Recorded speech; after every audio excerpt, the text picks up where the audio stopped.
Hello YouTube chess lovers and my friends, this is Gunjan here. Welcome to the 16th episode of Dirty Chess Tricks. Now, as per the request from many of my subscribers, in this episode I'm going to concentrate on some of the nice trick against the French defense. French defense arises after the move order e4, e6, and here when white plays the move d4, black responds with the move d5.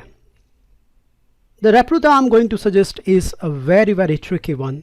It not only contains a lot of tricks, but many French players get bamboozled just in the opening phase. The line I'm proposing is 2 knights attack. So you can place either of the knights, for example, let's say knight to f3, and after the usual French move order, that is d5, you play the move knight to c3. So most of the French players are already in a confusion state, because I found with my own experience that they don't know how to play against this line. As you can see, I have highlighted by the arrows, black has plenty of choices. The move which I'm going to concentrate in this lecture is the c5. In my next episode, I'm going to show you some amazing tricks in other variations. So let's consider the move c5, which is a very obvious response from the black side. But here, just in the third move, black has committed a big mistake.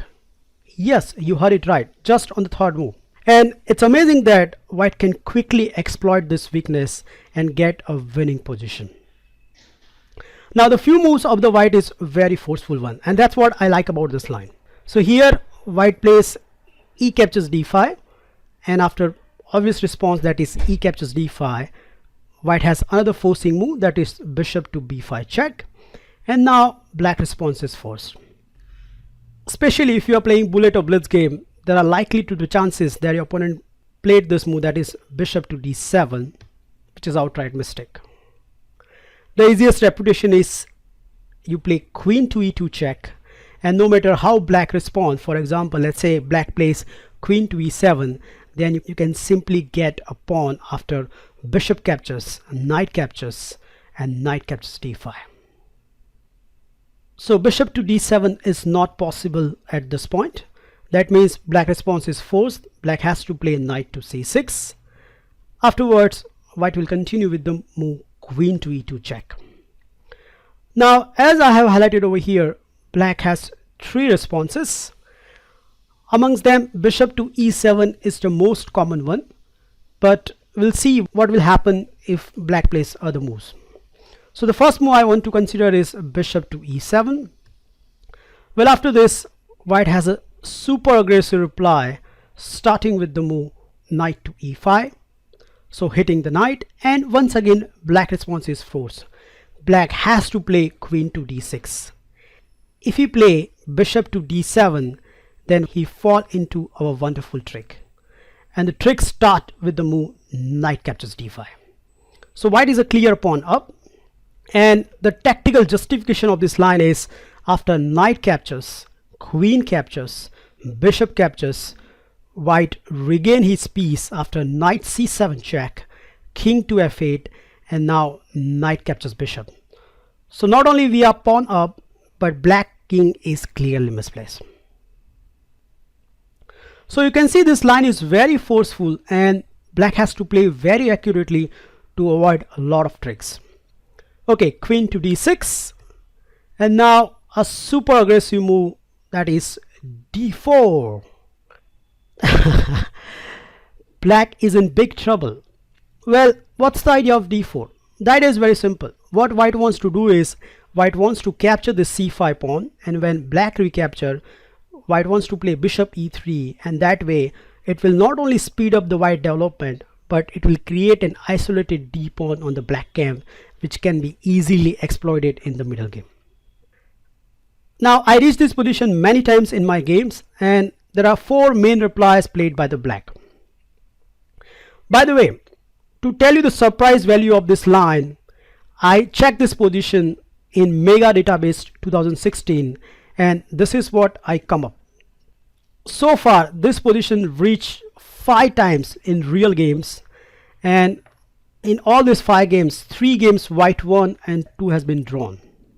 The reason why I have given the name Suptut trick That is, this line was played first by Mr. Suptut, and he crushed his opponent within few moves.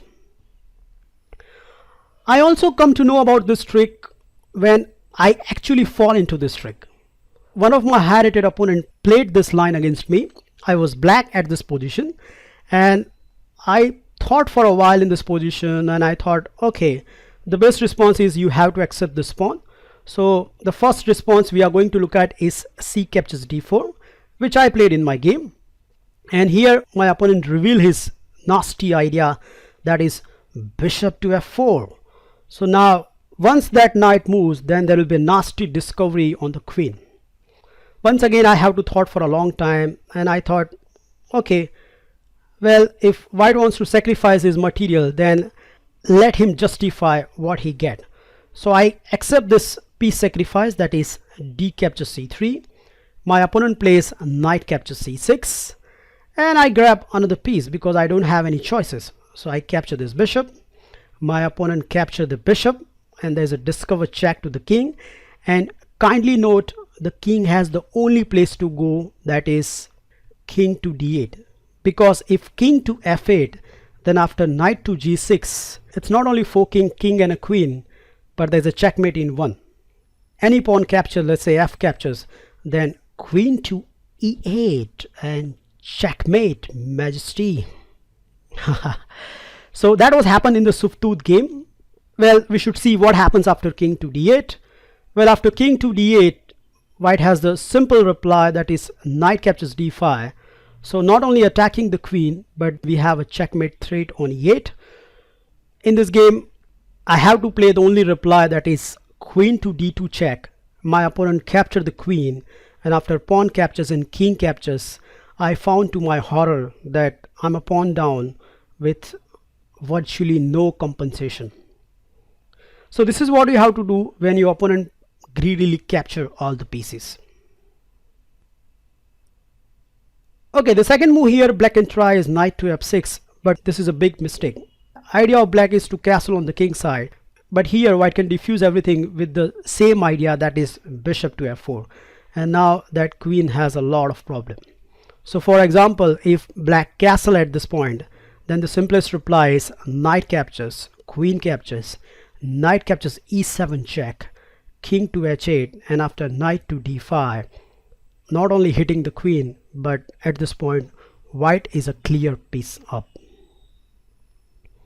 So developing moves such as knight to f6 is not going to help black at all. Let's look at some of the critical reply by black.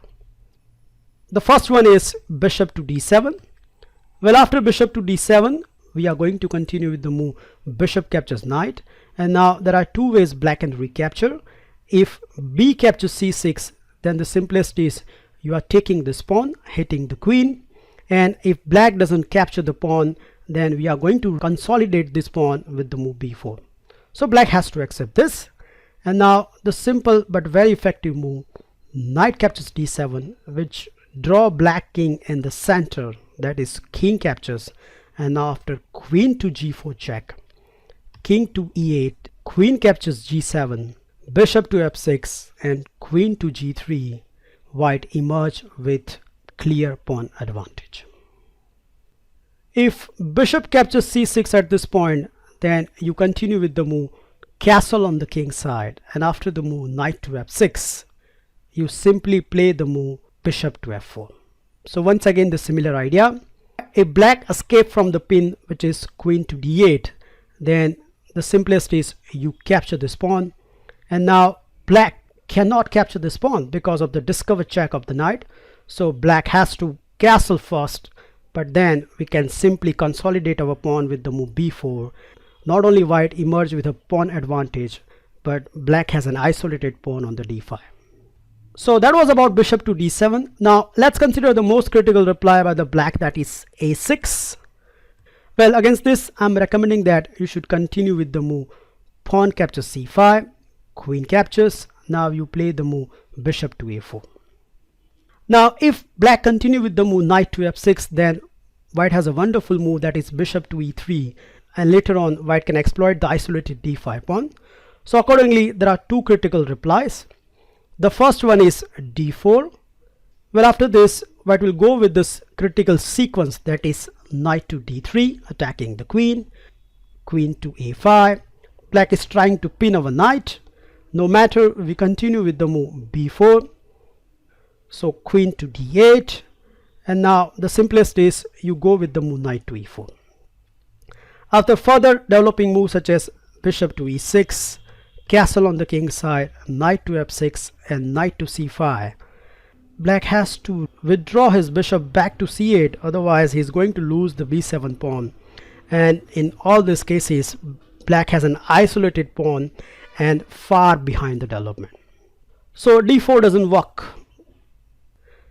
The most critical reply over here is b5, but after this I'm proposing a very simple solution, that is knight captures c6. Kindly note, queen captures c6 is not possible because the simplest reply, yep, knight captures b5, and the best move engine suggests is king f8, which is rubbish.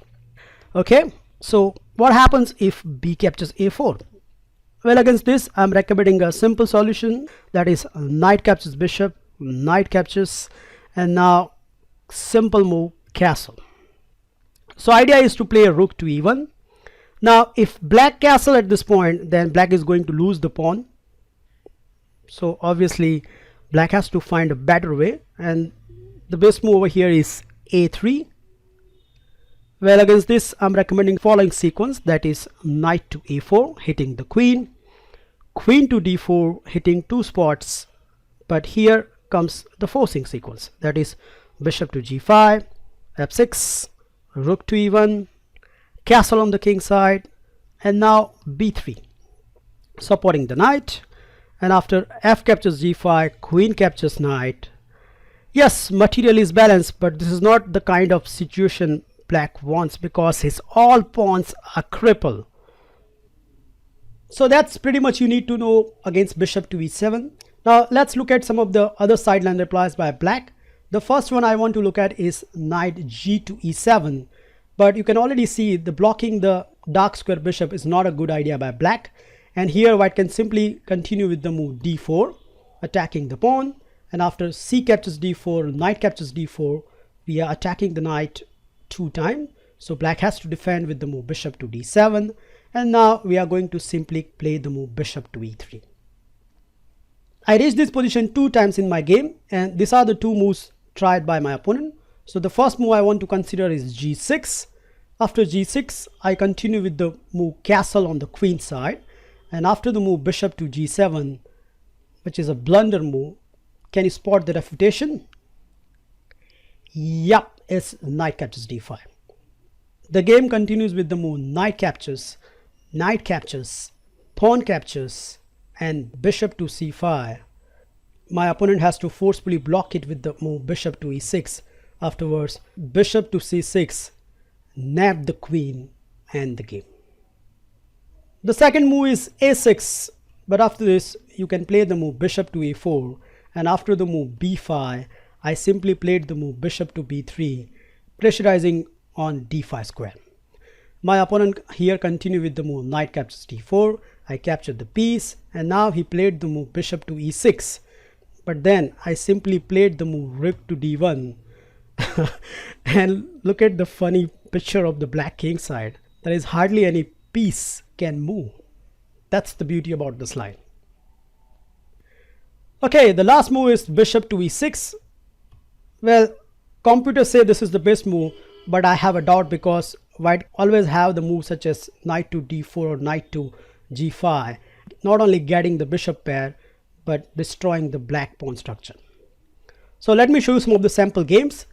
Here I'm proposing that you should continue with the move as usual d4. There are three choices.